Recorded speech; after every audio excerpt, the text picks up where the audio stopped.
दोस्तों जनक के आने वाले एपिसोड में आप देखे हैं कि पुलिस बोलती है कि हाँ तुम्हें कल आना पड़ेगा हमसे मिलने के लिए। तो जनक बोलती है अगर आपकी आज की पूछताछ खत्म हो गई है तो आप चले जाइए, मैं कल वहाँ पर ज़रूर आ जाऊँगी। वहीं मीनू बोलती है कि आप लोग आज तो पूछताछ कर ले रहे हैं, लेकिन अगर ये साबित हो गया कि हाँ ये बेकसूर है तो फिर इसका भरपाई क्या आप कर पाएंगे। अनिरुद्ध भी बोलता है कि हाँ मैं इसके लिए सख्त एक्शन लूँगा, मैंने इसके लिए कंप्लेन नहीं की।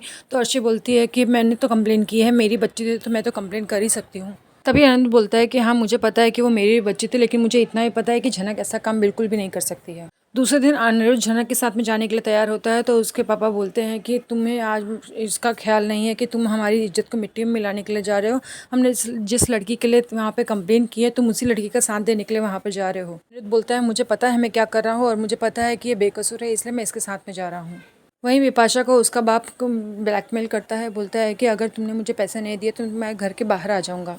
दूसरी तरफ छोटान भी हैं जो कि झनक का साथ देते हैं। वो बोलते हैं कि अगर अनिरुद्ध नहीं जाएगा तो मैं जाऊंगा झनक के साथ में।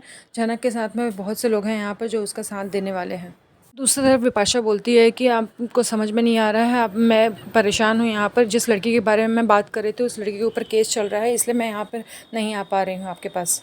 दूसरी तरफ अर्शी अनिरुद्ध को बोलती है कि तुमने क्या ठान के रखा है कि तुम मेरी बात कभी नहीं सुनोगे, तुम हमेशा मेरी बात के अगेंस्ट में जाते हो।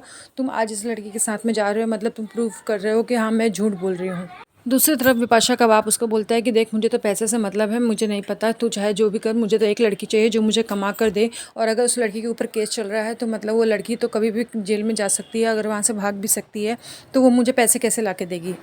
दूसरी तरफ अर्शी अनिरुद्ध पर भड़कती है। वो बोलती है कि तुमने क्या ठान लिया है कि तुम मेरी बात नहीं सुनोगे, तुम आज भी इस लड़की का साथ दे रहे हो वापस से।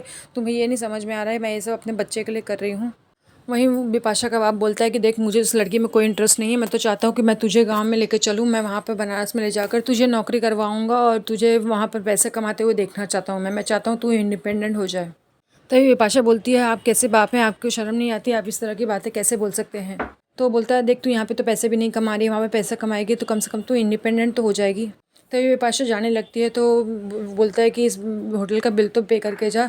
तो वो बुलाता है वेटर को, बोलता है कैश दोगी या कार्ड। दूसरी तरफ झनक अर्शी को समझाती है कि अर्शी देखिए ये बार बार जाने की जिद कर रहे हैं, मैं नहीं इन्हें लेके जा रही, तो इसके लिए आप मुझे मत दोषी ठहराइएगा कभी। वो कहती है कि आपको असल में आज से किसी को भी अपने पास में रखना आया ही नहीं, आप सिर्फ बड़ी बड़ी आंखें करके गुस्सा करके उनके ऊपर धौंस जमा सकती हैं, लेकिन उन्हें प्यार से नहीं रख सकती। स्टेशन में इतने लोगों को देखकर पुलिस बोलती है कि इतने सारे लोग अंदर कैसे आ गए, तो सब बोलते हैं कि हम झनक के साथ में आए हैं। तभी लालन बोलता है आपको जो भी इन्फॉर्मेशन दी गई है वो गलत दी गई है। अर्शी चाहती थी कि झनक उसके साथ में रहे, अर्शी उसकी बहन थी। तो पुलिस बोलती है अर्शी चाहती थी उसके साथ में रहे, हमें तो ये इन्फॉर्मेशन मिली ही नहीं है। तभी लालन बोलता है कि मतलब आपको आधी इन्फॉर्मेशन दी गई है, आप उनसे पूछताछ कीजिए जिन लोगों ने आपके लिए कंप्लेंट की है।